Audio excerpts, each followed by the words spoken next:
নমস্কার, Sushant poultry farming YouTube চ্যানেলের পক্ষ থেকে আরও একটি নতুন ভিডিওতে আপনাদের সকলকে স্বাগতম। আজ 23শে আগস্ট 2024 সাল। ভারী বর্ষার কারণে সমস্ত পোলট্রি চাষিরা ভীষণভাবে ক্ষতিগ্রস্ত।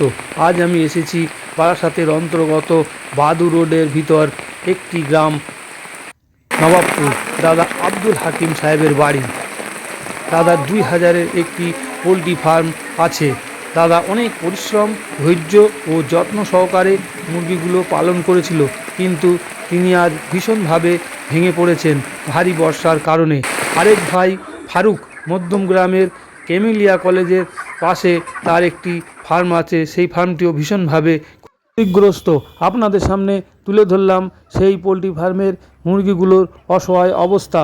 চ্যানেলটি ভালো লাগলে লাইক ও কমেন্ট করবেন।